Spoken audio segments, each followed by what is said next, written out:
نحمده ونصلي ونسلم على رسوله الكريم. أما بعد، فأعوذ بالله من الشيطان الرجيم. بسم الله الرحمن الرحيم. محمد رسول الله. وإذ قال عيسى ابن مريم يا بني إسرائيل إني رسول الله إليكم مصدقا لما بين يدي من التوراة ومبشرا برسول يأتي من بعدي اسمه أحمد. فلما جاءهم بالبينات قالوا هذا سحر مبين. سبحان ربك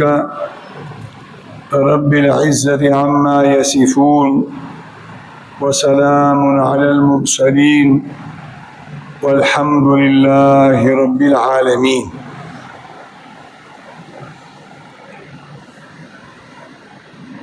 لا الله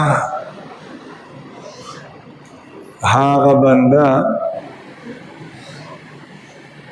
چکم بندتا اللہ جل جلالہ رسالت او د نبوت د ورکړي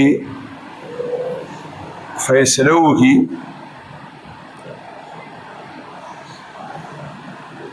د نبوت د ملاوېدو نه وړاندې د هغه په لاس یا د هغه په وجه صدا شکار وشي چې هغه د انساني عقل نه ماورای نو د شریعت په ژبه کې دي ته ارهاس وایي. حمزه را او صاد ارهاس، او د ارهاس لفظی معنا ده بنیاد. نو دغه څیزه دا هم یو قسم د دغه بنده د رساله او د نبوت بنیاد وي، ځکه ورته ارهاس وایي.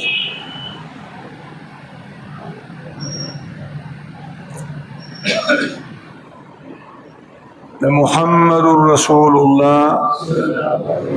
صلی الله علیه وسلم د پیدایش پشپه کوم شپه چې دی پیدا شه نو د آسمان د ستورو راښکته کېدل او بیا په بره تلل دا هم ارهاسو. د کوټې نه رڼا راختل او د شام پورې علاقه روښانه کول دا هم ارهاسو.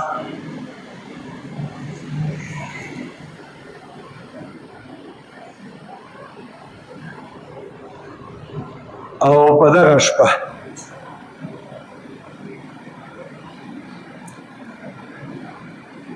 په هغه زمانه کې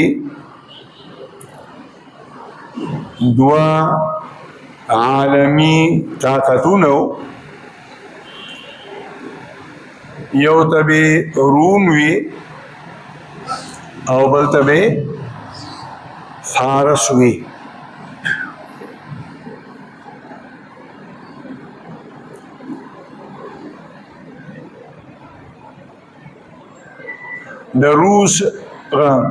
د روم د بادشاهانو لقب به قیصر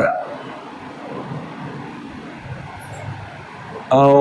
د فارس د بادشاهانو لقب به کسرا. رومیان دا اهل کتابو، عیسایانو،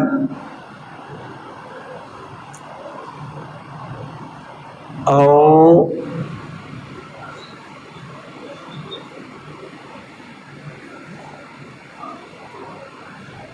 ایرانیان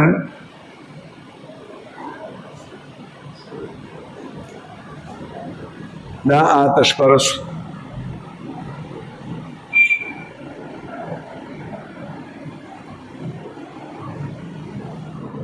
نو په کومه شپه چې نبی علیه الصلاة والسلام پیدا شه، نو د ایران چې کوم بادشاهو کسرا او د هغه صدارتي محلو ناغې کې زلزله راغله.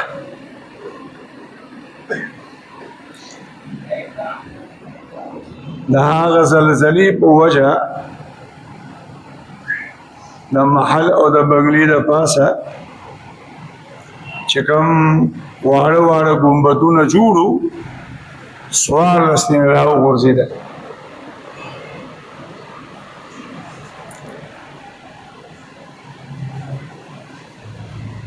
چې شپه تېره شوه، دا زلزله د شپې راغلې وه.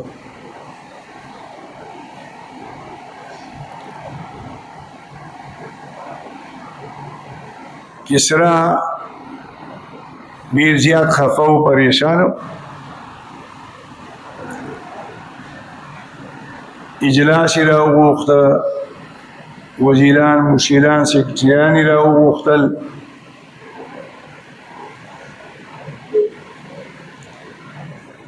خبرې اترې شروع وي، اجلاس شروع،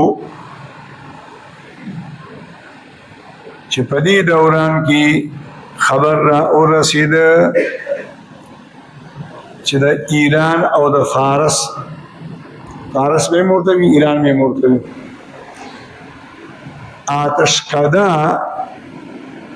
د هغې هور مړ شه. په فارس کې، په ایران کې دوی یو تاریخي کوهی جوړ کړی و، او په هغه کوهي کې به کال 12 میاشتې 24 غنټې هور بلیده، او دا سلسله د 1000 کالونه را روانه وه. یو منټ دپاره به هغه اور ختمېدو د دې نه پرېښوده.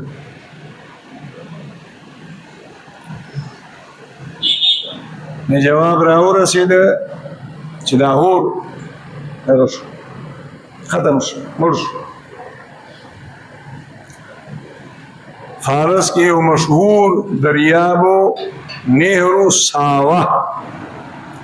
د هغې نوم خبر را ورسېده چې دریاب وچ.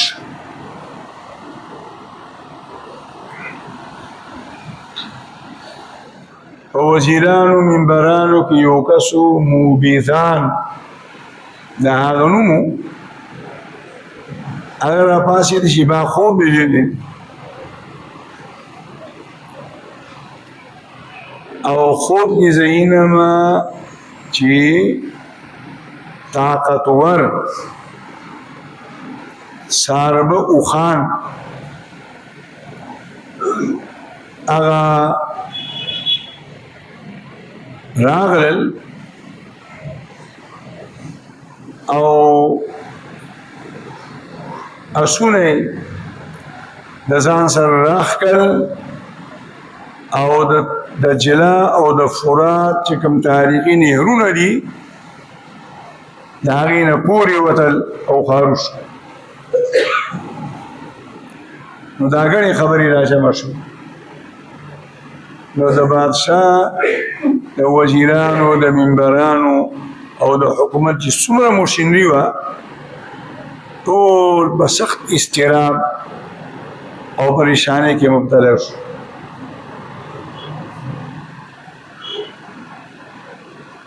کسرا موبیدان ته وایي دا کوم خوب دي چې لیدلی دی نو د دې د څه تعبیر راوښتلی دی وایي ما ته خو داسې اندازه لګي چې د عربو د اړخه په مونږ باندې یو ډېره لویه حادثه را روانه ده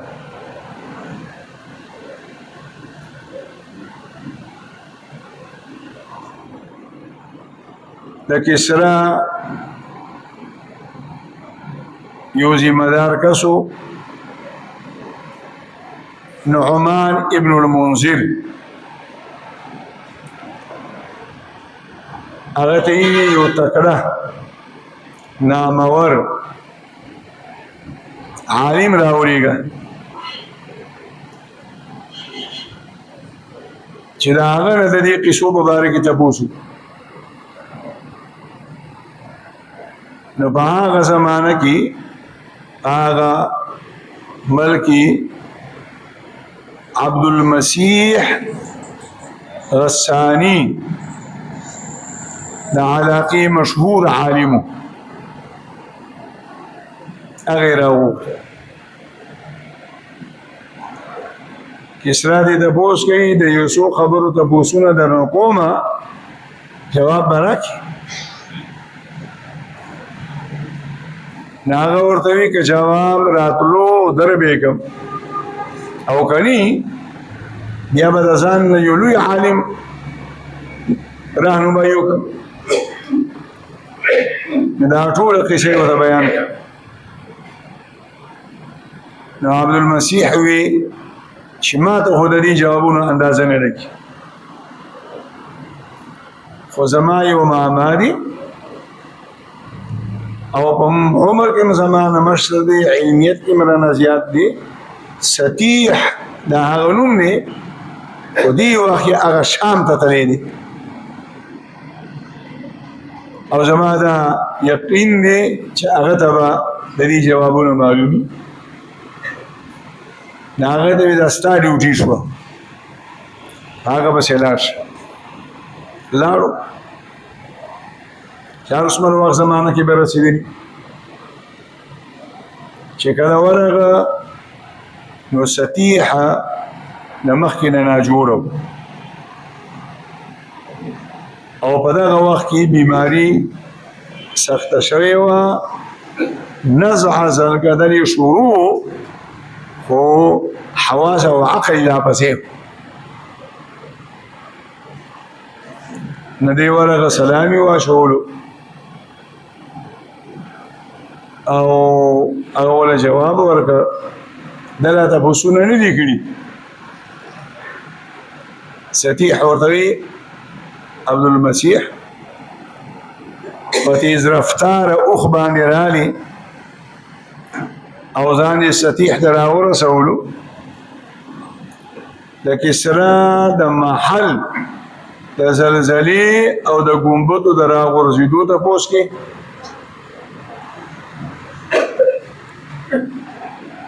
د فارس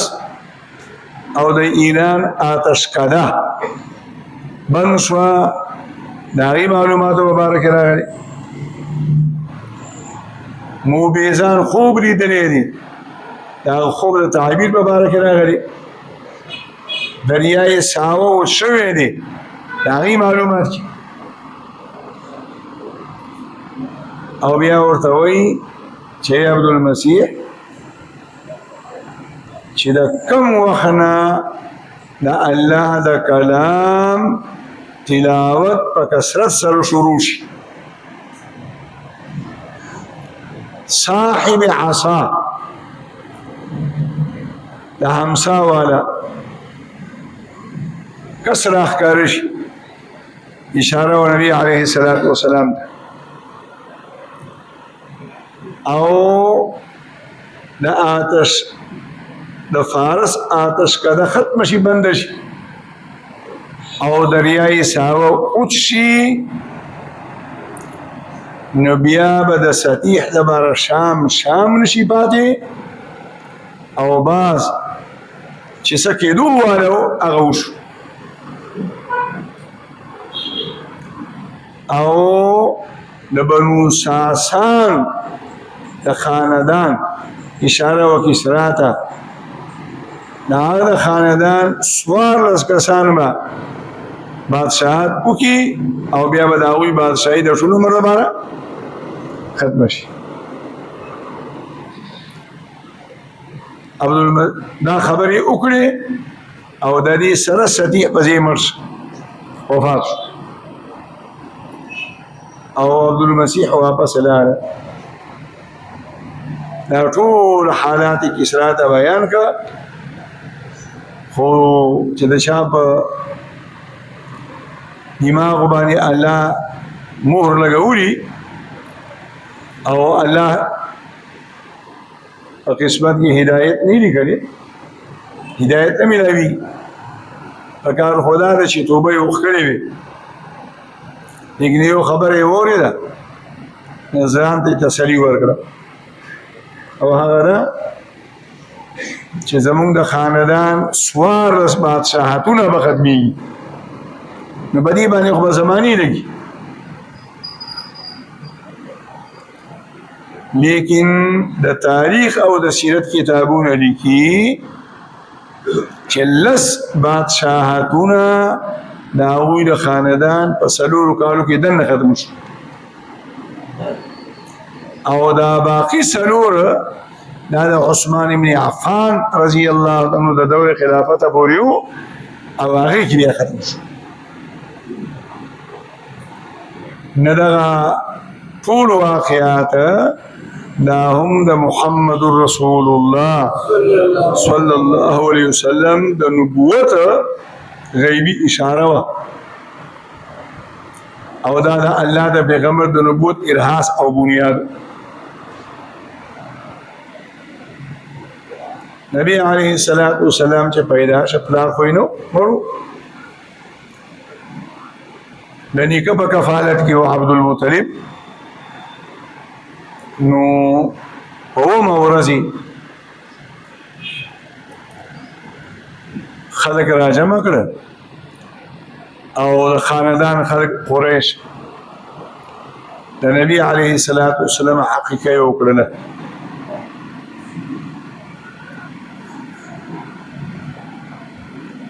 او نوم یې وله کېښوده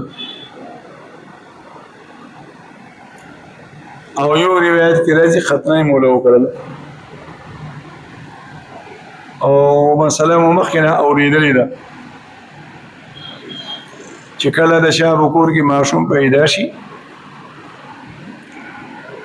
نو د پیدایش په وخت کې په مور باندې په پلار باندې په خپلوانو باندې د دې ماشوم د اړخه یو څو ذمهداریانې دي او د ماشوم یو څو حقونه دي.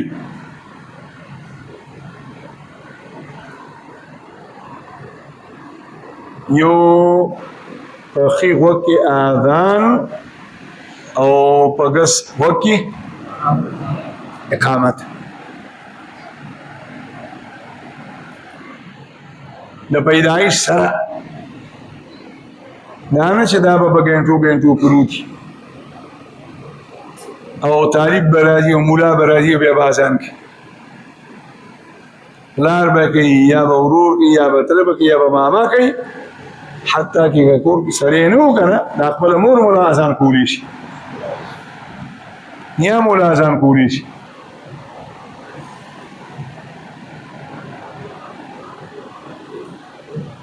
او اوس به ستاسو په ذهن کې دا راځي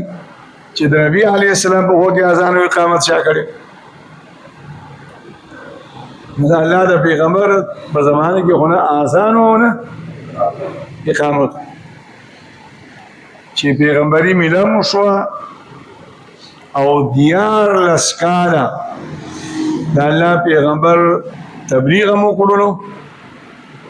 د قرآن کریم اکثر حصه نازله شوه، منځونه هم کېدل، بیا هم اذان او اقامت نه و. اذان او اقامت خو کله د الله پیغمبر د مکې نه لاړو مدینې ته نو په 2م کال باندې بیا د اذان او د اقامت سلسله شروع شوه. نو د دې د وجې نه الله د پیغمبر په وخت کې چې اذان او اقامت نه کړي چې تر څو ورته دا مشروع شوی نو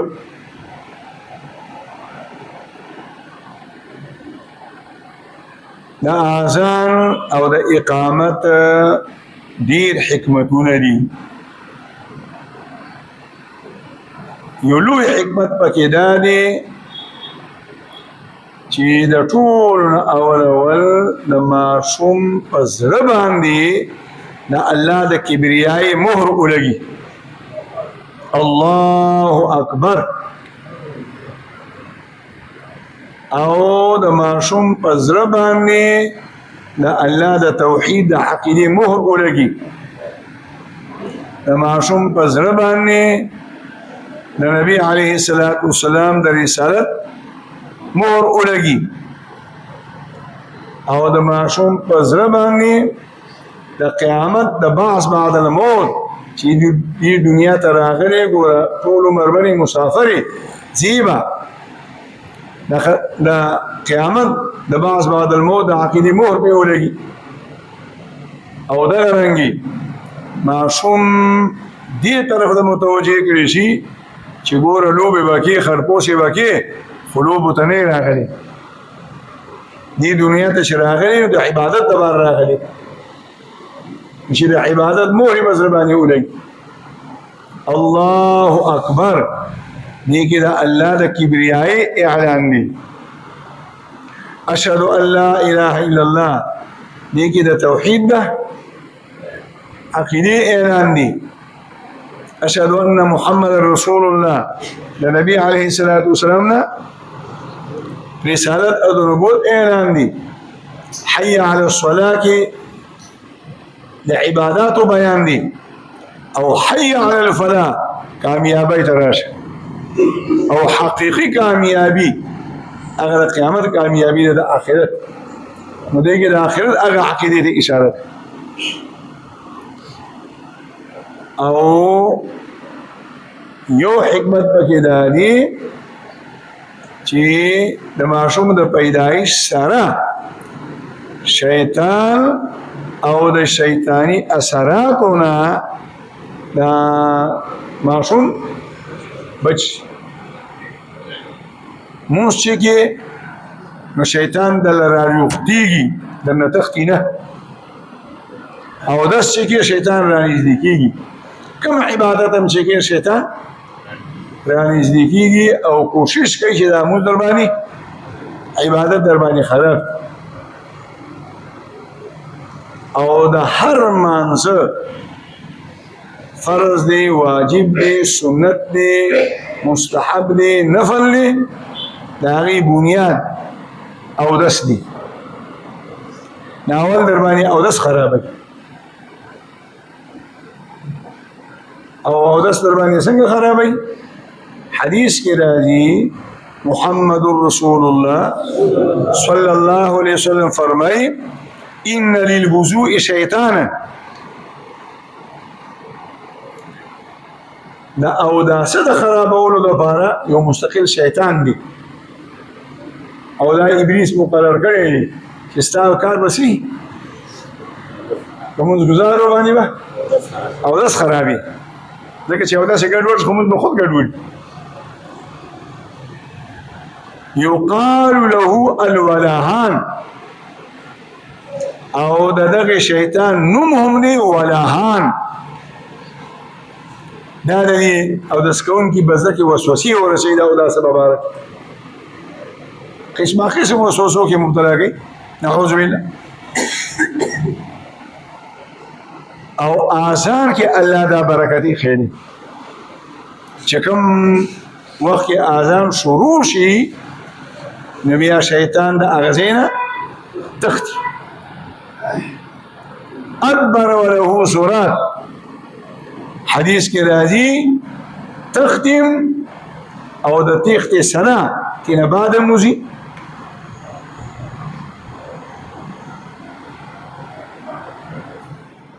نبی علیه الصلاۃ والسلام فرمای چې کم معصوم هم د مور د خېټې نه پیدا کیږي نو د شیطان د نزغې نه نه بچ کېږي. نزغه سکونډار ورته وایي، شیطان پې څه لګوي؟ سکونډار. او دا صحیح حدیث دی. او که خیال هم کړي ماشوم د پیدا کېدو سره یو کریکه کې، نو د دې کریکې یو وجه د شیطان هغه سکونډاري نو لومړنی تعلق د بجلګر منصب خبره د آرامیتوب پوه شو که نه؟ او اول ور سکونډاره ولګي نو ماشوم چغېږي. او بیا علما حکمتونه لیکي چې دا سکونډاره چې لګوي که نه نو شیطان هم ورته سبق ورکوي چې بېغمه د مور په خېټه کې پروت وي هېڅ نه مو خبر، اوس د ازغو ځای ته رالي ګوره دا دنیا ټوله د ازغو نه څه ده ډکه ده، د غمونو ځای ته رالي، د پریشانو د مصیبتونو ځای ته رالي.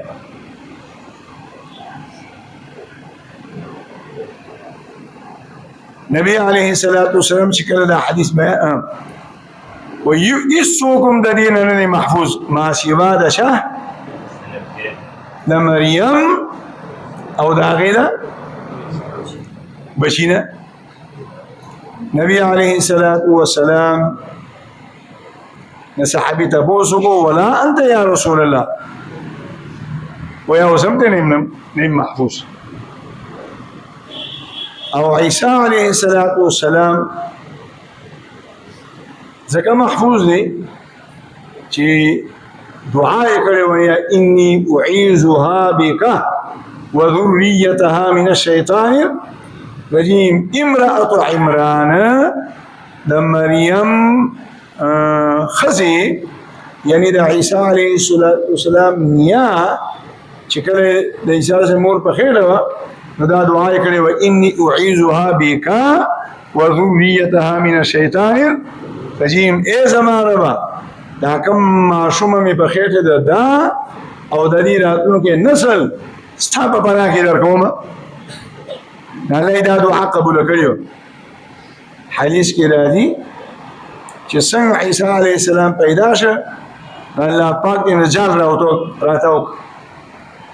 بیا هم شیطان خپله خواري وکړله، لاس یې ور اوږد کړلو خو هغه سکونډاري هغه جال باندې ولګېدې هغه ته ونه رسېد. نو د اذان یو حکمت دا هم نو لومړی اذان او اقامت او بیا ورپسې په اووم تاریخ باندې عقیقه ده. الله دې زموږ ستاسو په حال باندې رحم وکړي. هر شی مو ځان ته ګران کړی دی. وما اصابكم من مصیبة خو ځکه الله وایي که نه هر شی مو ځان ته ګران کړی. عقیقه څومره آسان عمل دی او څومره سادګي ده پکې او څومره بې تکلفي ده پکې. بس چې وس لکېږي دوه ګډانې یا دوه شیري راواله چالکي او چې جنینو یو او که هلکو وس یې نه کېده بس یو راوله او ذبح یې که او هغه غوښه یې کچا په خپلو خپلوانو ګیر شابیر خلک باندې تقسیم کیسه ختمه شو. عقیقه مو شوله، سنت طریقه هم ادا شوه، د کومو خلکو کور ته وخه ورسېده د هغې کټوۍ هم پرې راتازه شوه راګرمه شو هغې هم خوشحاله شو خپلولي هم مصادرې شوه. نه مونږ خو چې میله نه یې جوړه کړې که نه نو سره مې نه یقېږي. او الله دې زموږ ستاسو په حال باندې رحم وکړي چې لږ شانې پیسې ټکه راشي بس بیا خو په کور کې هم نه سود راکېږي شادیات او بیا کارډونه شادیات بیل دی او کارډونه بیل دي او لس کسان به خوشحاله وي او شل به خفه ماته نه دي بلته نه دي. او په ټولو کې لوی مصیبت پکې دا دی چې عقیقه مو نشي سنت عمل مو نشي ځکه سنت طریقه خدا ده په اومه یادومې نه مخکې او د دې رسم او د رواج د وجه نه د خپل خواهشاتو د پوره کولو د وجه نه کوم یو ورځ خدای خبر ورسي او چې بچی نه کېږي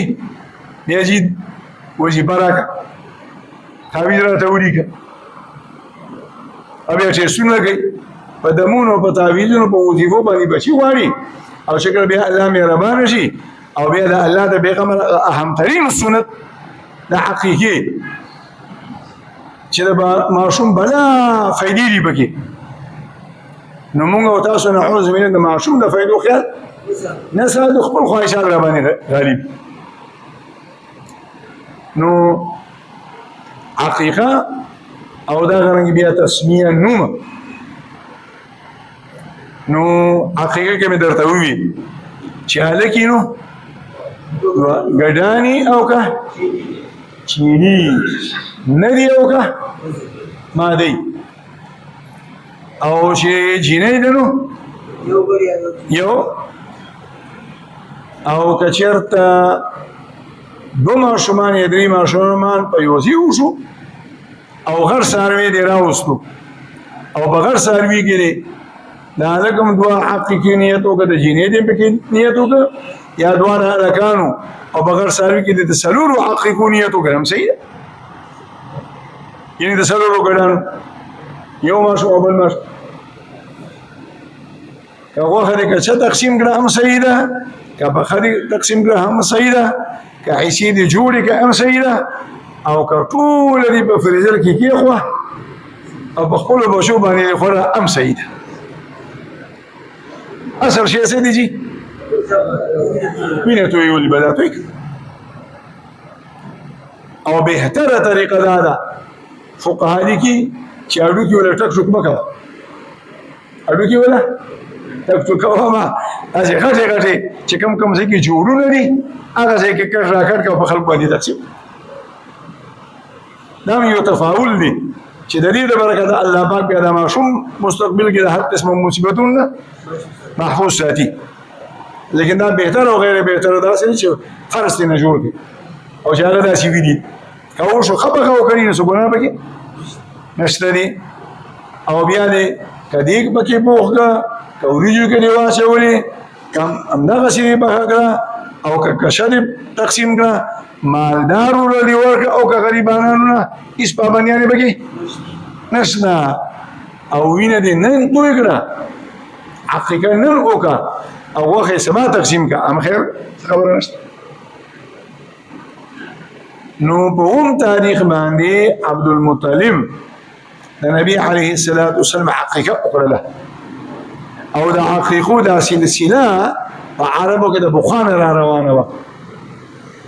او سنت طریقه دا ده بهتره طریقه دا ده چې په اومه ورځ باندې په کومه ورځ ولا عقیقه کې په دغه ورځ باندې ولا نوم هم کېده نو عبدالمطلب د نبی علیه الصلاة والسلام عقیقه وکړله او د خپل وصي ته نوم کېښوده څه شی محمد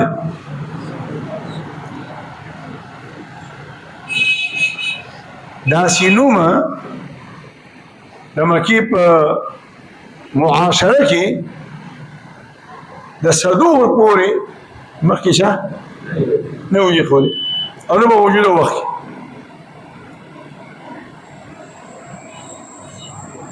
خپلوانو چې وولیده د مکې خلکو وولیده د عبدالمطلب یو کونیت ابوالحارث ای ابوالحارث دا دې څه ناشنا کار وکړه داسې نوم خو موږ چېرته نه دی اورېدلی دا دې ولې کېښود وایي دا مې د دې لپاره کېښوده چې د آسمان مخلوقات هم د تعریفونه کوي او د ځمکې مخلوق هم د تعریفونه کوي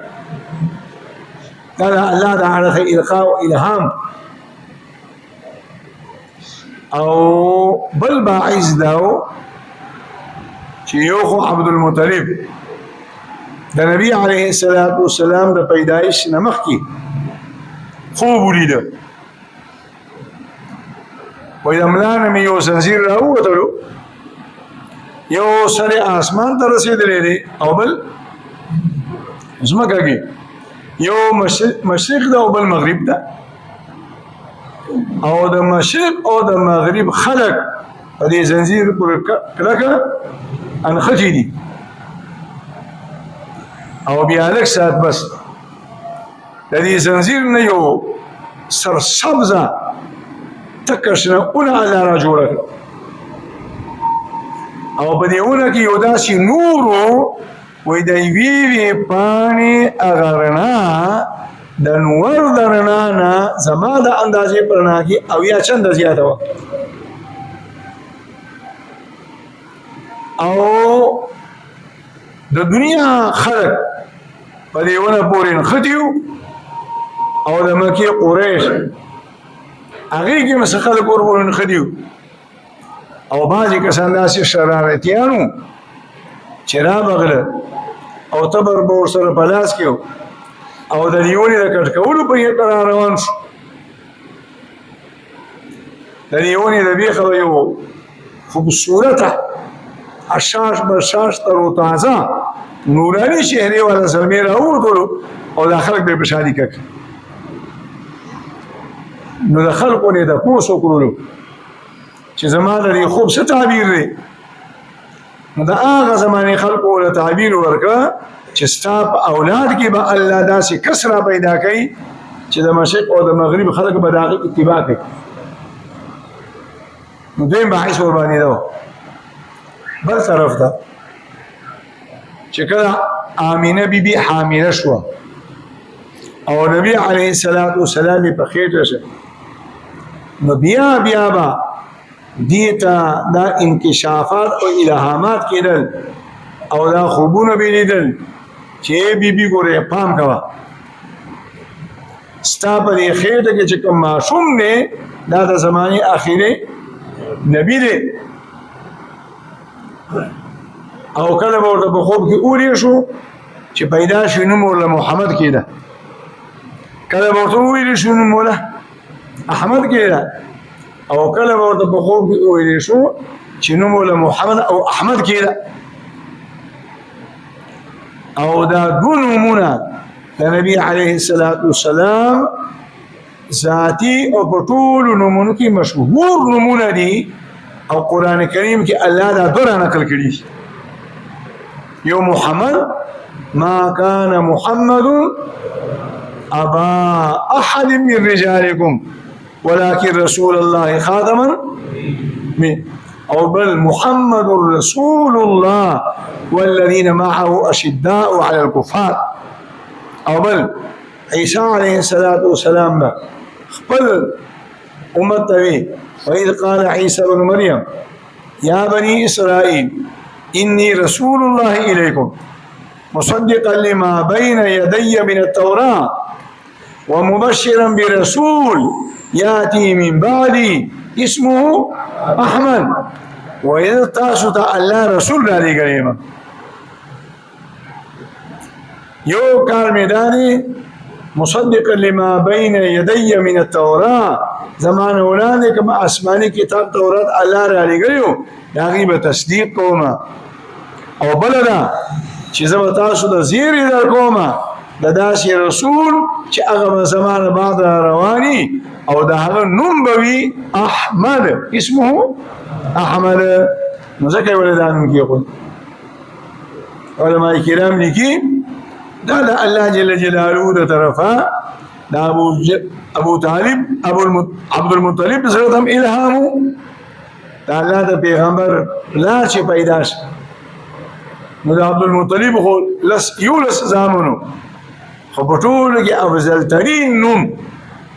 دا الله د پیغمبر پلار ته کې خود څه عبد الله، او بیا چې کله د الله پیغمبر پیدا شه دا شي نوم یې کې خود چې د عربو په تاریخ کې دا شي نوم چې مخې نو یې خود ها چې د الله د پیغمبر د پیدایش زمانه لږ رانږدې شو ده، او د هر اړخ نه قرائن راښکاره شو، نو بیا په هغه ورځو کې کوم ماشومان چې پیدا کېدل خلکو له محمد نوم کېښودل چې کېدای شي هغه پیغمبر زما را بچي. لیکن الحمدلله هغه ماشومان کې یو ماشوم چې کله رالوی شوی دی هغه د رسالت او د نبوت دعوه نه ده کړې. الله پاک دی په دې خبرو باندې ماته او تاسو ټولو ته د پوهې او د عمل توفیق را نصیب کړي. د نبی علیه السلام د سیرت پرنا کې الله موږ تاسو ته ژوند آسان کړي.